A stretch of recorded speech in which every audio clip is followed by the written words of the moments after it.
Welcome to the Stewards Enquiry on the Winners Enclosure. Chris Dixon joins me now to reflect back on what's been a really informative week regards the Guineas, the 1000 and the 2000. Chris, good afternoon. We learned plenty, I think. Yeah, I think we did, Emma. We always do.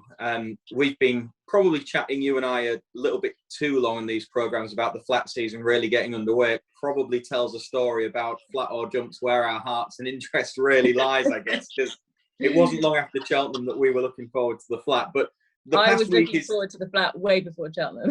Yeah, well, me I think too, January the 1st. Yeah, pretty much. Well, I'd go pretty much after the November handicap finished last year. You maybe get a couple of weeks where you think, well, that'll do for now. But then you're soon keen for it to start again, aren't you? But the past week is the week where everyone starts to get on board with that idea. I mean, who wouldn't love that week of racing? If you're a racing fan, the Craven meeting at Newmarket, onto the Greenham and the Nell Gwyn at Newbury, the John Porter was a really good race as well. It's a brilliant card.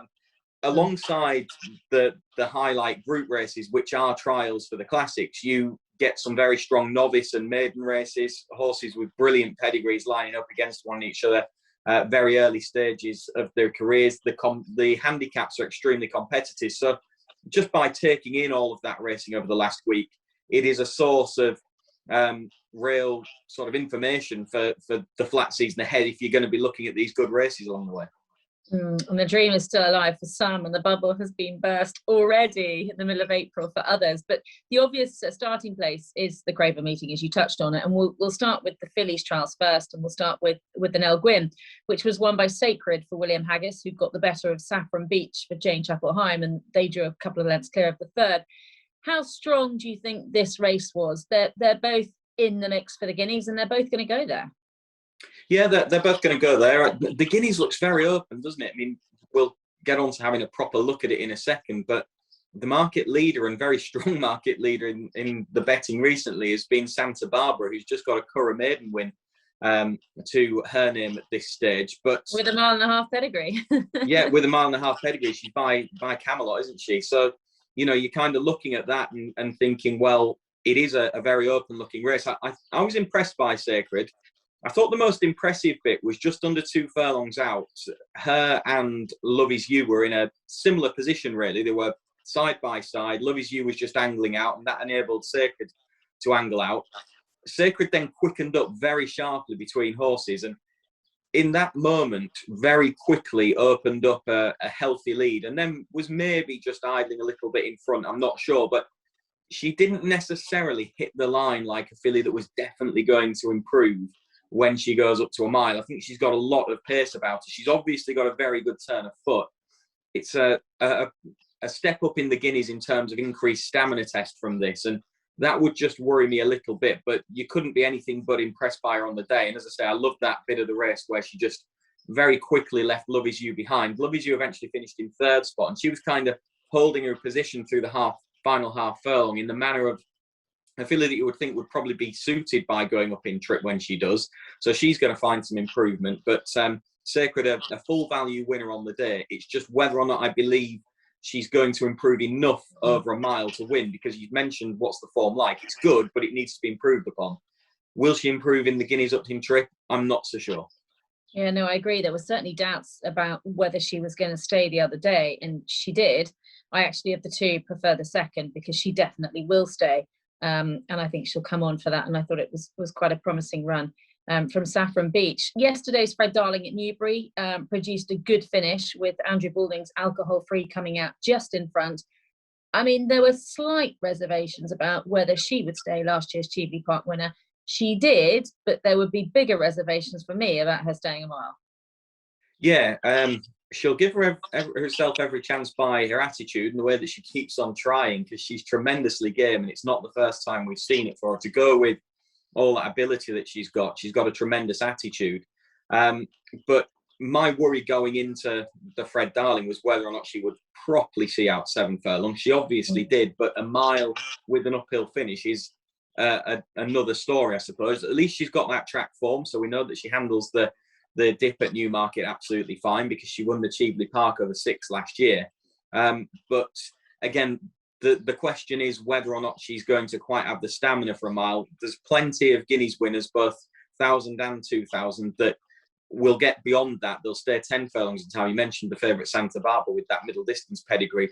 And the race does become a proper test for these fillies. So I think that it might just stretch alcohol free, and given her position at the top of the market and that concern that I've got about stepping up in distance, I'd give her the swerve and maybe look towards another Newbury performer from the weekend. Yeah, that Newbury performer, I'm assuming, is Snow Lantern for Richard Hannon. She was impressive, wasn't she? Albeit in just a maiden. Yeah, it was just a maiden. But interestingly, if you look at the time comparison with Snow Lantern, with alcohol free even, it bears out pretty well. If you take the final half mile of the race, they're pretty much bang on the time that the two of them covered. If you split the race down into furlong splits, then it's fairly close between the pair of them. So I think you can look at Snow Lantern and think that she's got a fairly big engine on the clock, as well as in comparison to alcohol free. She's out of a Guineas winner. She's by Frankel. We talked about that stamina element. She should stay 10 furlongs, but she's obviously not slow either.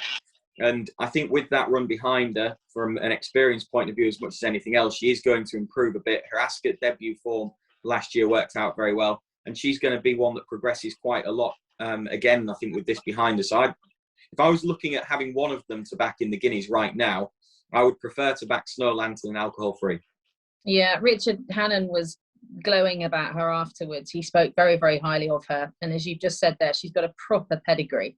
And the bookmakers agree with you as well, because let's just have a quick look roughly how they bet. You're sort of talking 15 to 8-ish. Santa Barbara, pretty gorgeous, second best 7s, Snow Lantern 8s, and then you've got alcohol free Sacred 10s, 14s, Saffron Beach 16s. So yeah, of the ones we've seen so far in any form of a trial, it is Snow Lantern that is highest up in the betting.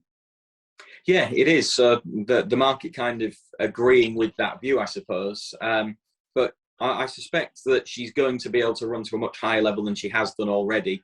As I say, you can take a positive view of that win the other day. And that was a maiden that was full of well-bred horses, wasn't it, at Newbury? It's often a good race. The pedigrees on display in that were tremendous. The second horse, Derab, has got a fantastic pedigree as well.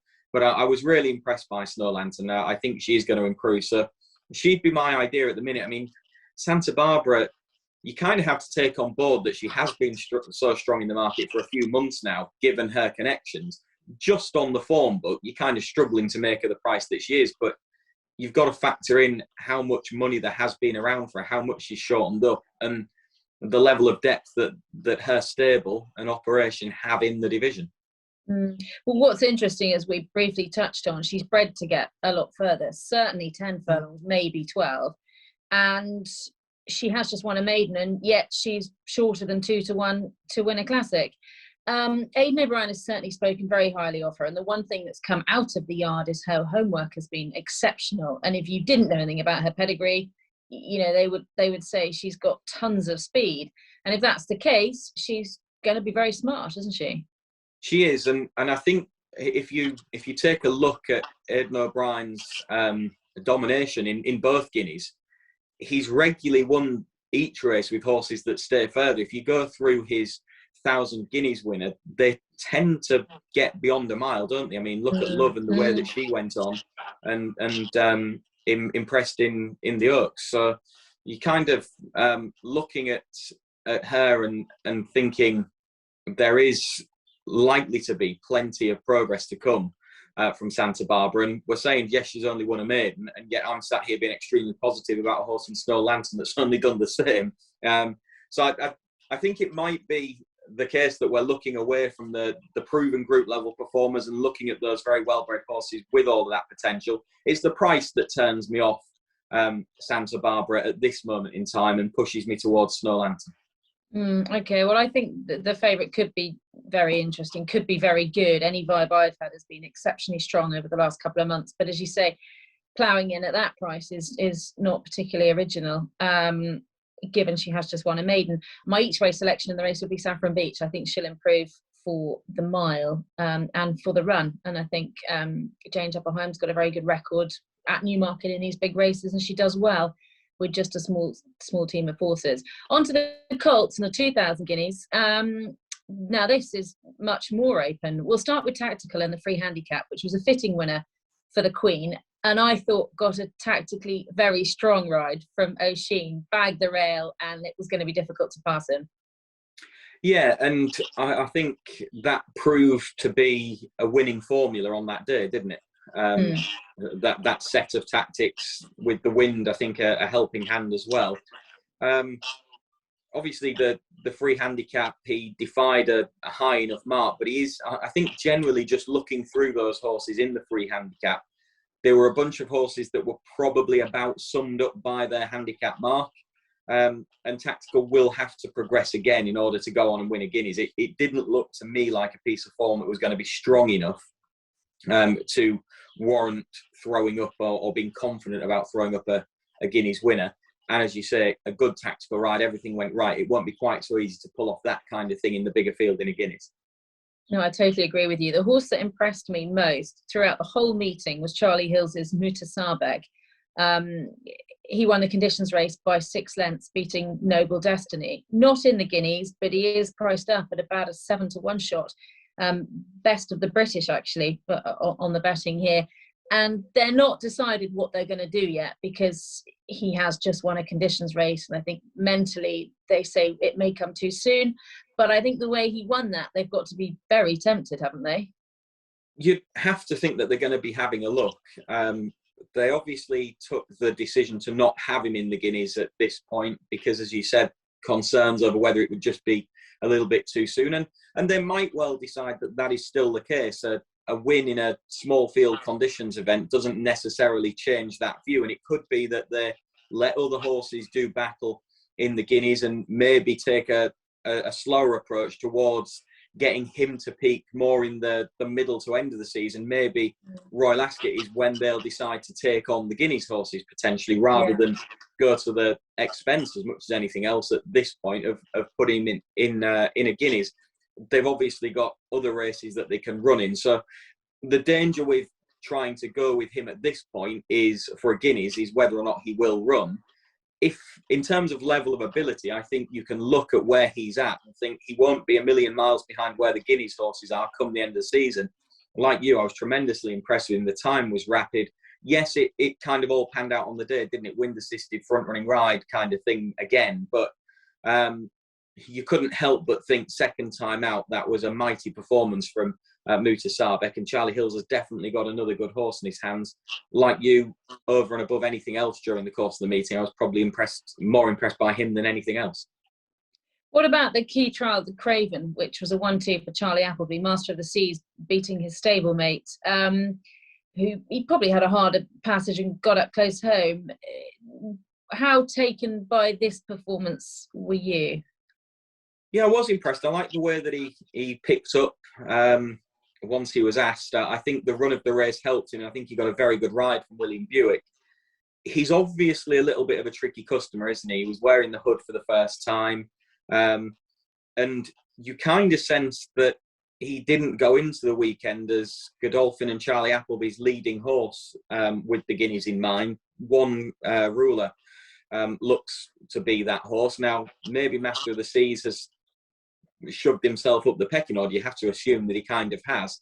But if you go back to last season in the National Stakes over in Ireland, he was behind a few fancied horses for the Guineas with a clearer run through that race. Now, he might have progressed, but my concern with him as much as anything is just that little bit of trickiness in a Guineas. I think he's a real fast miler who might be suited by an even greater test of speed than what the Guineas ends up being. And you look through Guineas winners, as I said already, you get horses that stay that little bit further, often winning it. And the Craven itself hasn't been a great pointer towards the Guineas, has it? You've got to go back to 2004 for the last horse to win the Craven and go on and win the Guineas when Half did it. So I'd probably be lukewarm on his chances, all things considered. I totally agree. I think you just got the impression after that one that they thought, well, one ruler has got a shout now because this is very much our second string. Yeah. Hence one ruler's price, which is sort of 5-1 favourite. Regards yesterday's Greenham, Team Hannon have done extremely well in this race over the years, and they won it once again with Chindit, who, as we know, was very smart as a 2-year-old. The only time he disappointed was on soft ground in the Dewhurst. He put that behind him in a 3-way finish.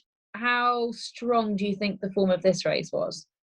Yeah, I think it's pretty strong, and I think the thing with him, we were talking about the Fred Darling and alcohol free going up in trip, and we mentioned about her very good attitude. Well, he matches her on an attitude front. I love the way that Chindit puts his head down and knuckles down. But watching that back, you'd have to be fairly sure that he will love going up to a mile, and I think that is something that'll really suit him. So the form will need to be improved upon, no doubt, but I think that he will improve for the step up to a mile. I like the fact that he's got that run behind him. Richard Hannon has had Guineas success. He's pretty much among the English trainers the one that has been able to get in and amongst on a regular basis. Aidan O'Brien, even when he hasn't won it, he's had lots of horses running well, and I think Chindit will do exactly that for him.